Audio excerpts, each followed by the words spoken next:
SC ST వర్గీకరణను వ్యతిరేకిస్తూ సిద్దిపేటలో ఎస్సీ రిజర్వేషన్ వ్యతిరేక పోరాట సమితి బీఎస్పీలు ఆందోళన నిర్వహించాయి. జిల్లా కేంద్రంలోని బస్ డిపో ఎదుట బైఠాయించి నిరసన తెలిపారు. ప్రభుత్వ వ్యతిరేక విధానాలకు వ్యతిరేకంగా నినాదాలు చేశారు. ఈ సందర్భంగా వారు మాట్లాడారు. అన్నతమ్ముల వల్లే కలిసి ఉన్న ఎస్సీ ఎస్టీల మధ్య సిచ్యువేటీ రిజర్వేషన్ లేకుండా చేయాలని ప్రభుత్వం యోచిస్తోందని ఆరోపించారు. రిజర్వేషన్లలో ఎక్కువ శాతం రాజకీయంగా, ఉద్యోగాలకు సంబంధించి ఎక్కువ అవకాశాలు మాదిగలకే వచ్చాయన్నారు. ఈ కార్యక్రమంలో ఎస్సీ రిజర్వేషన్ వ్యతిరేక పోరాట సమితి నాయకులు, మాల మహానాడు నాయకులు రాజారాం, బీఎస్పీ రాష్ట్ర కార్యదర్శి లింగంపల్లి యాదగిరి కార్యకర్తలు పాల్గొన్నారు.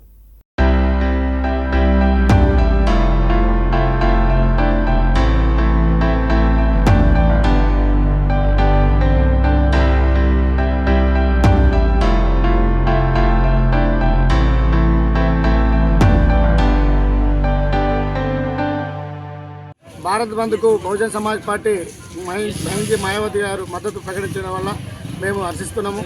ఏదైతే బీజేపీ ప్రభుత్వం విడదీసి పరిపాలించడానికి సిద్ధమైంది, దమ్ముంటే రాష్ట్రపతి గారి ముద్రేసి వర్గీకరణ అనేది పార్లమెంట్లో బిల్లు పెట్టి చెప్పి అదే చేత కాదు, కానీ ఏదో పేరు మీద సుప్రీంకోర్టు అని ఏజెంట్లను పెట్టుకొని జడ్జిలను పెట్టుకొని ఆమోదం అని చెప్పేసి ముద్రేసి ఇది మోసం చేయడం కాబట్టి దీన్ని మేము వ్యతిరేకిస్తున్నాము.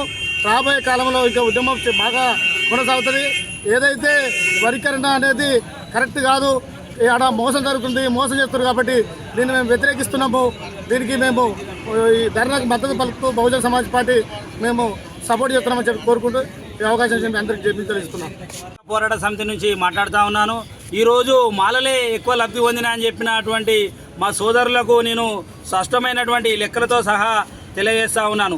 తెలంగాణలో మొన్న సర్పంచ్ ఎలక్షన్లలో జరిగినప్పుడు 1018 వాళ్ళుంటే 436 మాత్రమే కేవలం మాలలు ఉన్నారు. అలాగే ఎంపీటీసీలు తీసుకుంటే వాళ్ళు 815 వాళ్ళుంటే మేము కేవలం 395 మాత్రమే ఉన్నాము. జెడ్పీటీసీలు తీసుకుంటే రాష్ట్ర వ్యాప్తంగా వాళ్ళు 46 ఉంటే మేము 36 ఉన్నాము. అలాగే ఎంపీపీలు తీసుకుంటే వాళ్ళు 48 ఉంటే మేము 25 ఉన్నాము. జెడ్పీ చైర్మన్లు తీసుకుంటే మాదిగ సోదరులు 4 ఉంటే మేము 2 ఉన్నాము. కార్పొరేటర్లు 25 వాళ్ళు ఉంటే 25 మేమున్నాము. కౌన్సిలర్లు 119 వాళ్ళు ఉంటే 83 మాత్రమే మేమున్నాము. అలాగే మేయర్లు 1 ఉంటే 1 వాళ్ళే ఉన్నారు. అలాగే ఎస్సీ కార్పొరేషన్ లెక్కలు తీసుకుంటే 2014, 2015లో వాళ్ళు 29,581 వాళ్ళు ఉంటే కేవలము మేము 10,400 చిల్లర మేము మాత్రమే తీసుకున్నాము. అలాగే 3 ఎకరాల స్కీమ్ అప్పుడు తెలంగాణ గవర్నమెంట్ తీసుకున్నటువంటి గవర్నమెంట్లో 2014-15లో 3 ఎకరాల భూమి మాదిగ సోదరులకు 551 వస్తే కేవలం మాలలకు 160 మాత్రమే రావడం జరిగింది. అలాగే మొదటి విడత దళిత బంధులో సగటున మాదిగలకు నియోజకవర్గానికి 100 తీసుకుంటే ఆ 100లో మాదిగలకే సగటున 90 వాళ్లకు 10 మాలలకు వచ్చింది. దీన్ని బట్టి ఎవరికి అన్యాయం జరుగుతూ ఉన్నది సోదరులారా? ఎవరిని మభ్యపెడతా ఉన్నారు? ఎవరి రాజకీయ లబ్ధి కోసం మీరు డైవర్ట్ చేస్తూ ఉన్నారు? మిత్రులారా, మీరు గుర్తుంచుకోవాల్సింది ఏంటంటే ఈబీసీ రిజర్వేషన్లో వాళ్ళు 5% ఉన్నటువంటి వాళ్లకు 10% రిజర్వేషన్ వస్తుంది. 22% ఉన్నటువంటి ఎస్సీలకు 22% రాజ్యాంగంలో పెంచుకోవడానికి అవకాశం ఉన్నది. ఉమ్మడి పోరాటాన్ని మరిచి స్వార్థ పోరాటానికి పోతున్నారు. ఇది ఎక్కడ సోదరా అని నేను వర్గీకరణ వ్యతిరేక పోరాటం నుంచి తెలియజేస్తా ఉన్నాను. జై భీమ్. నమస్కారం. భారత్ బంద్లో భాగంగా ఈరోజు సిద్దిపేట కేంద్రమైనటువంటి సిద్దిపేట బంద్ కూడా సిద్దిపేట ఏబిసిడి వర్గీకరణ వ్యతిరేక పోరాట సమితి పిలుపునివ్వడం జరిగింది. అందులో భాగంగానే సిద్దిపేట డిపో ముందు బైఠాయించాము. ముఖ్యంగా మా దళిత సోదరులకు తెలియజేసిన ఏమనగా, నక్కలకు తొక్కులాట పెట్టి తోడేలు ఎత్తుకపోయినట్టు దళిత మధ్య చిచ్చు పెట్టడం ఇది రాజకీయ కుట్రగా భావిస్తూ ఉన్నాము.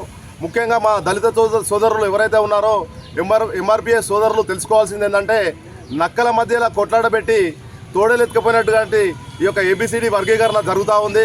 దాన్ని గమనించాలని చెప్పి తెలియజేస్తా ఉన్నాము. ముఖ్యంగా మీకు తెలియని విషయం ఏముందంటే, ఈ దళితుల మధ్యలో చిచ్చులు పెట్టి అవసరమైతే రిజర్వేషన్లు ఎత్తేసే కుట్రలో భాగంగా నడుస్తూ ఉంది.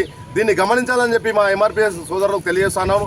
రిజర్వేషన్లు ఎత్తేస్తే మీ యొక్క ఏబిసిడి వర్గీకరణ ఎక్కడుందని చెప్పి వాళ్ళని ప్రశ్నిస్తూ ఉన్నాను. జై భీమ్. ఈ ఎస్సీ వర్గీకరణ ఉందో ఇది పూర్తిగా రాజకీయ ఓటు బ్యాంకింగ్ కోసమే ఈ ఎస్సీ వర్గీకరణ అనేది చేశారని చెప్పేసి మేము భావిస్తూ ఉన్నాము.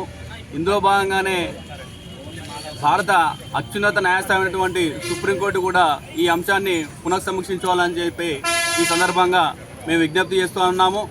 ఇదే దళితుల మధ్యలో ఐకమత్యాన్ని మీ ఓటు బ్యాంక్ రాజకీయాల కోసం విచ్ఛిన్నం చేయాలని చెప్పేసి దళితుల మధ్యలో ఐకమత్యాన్ని దెబ్బతీయాలని చూస్తే మాత్రం ఈ ఉద్యమాన్ని ఇంకా ఉధృతం చేస్తామని చెప్పేసి డిమాండ్ చేయడం జరుగుతుంది.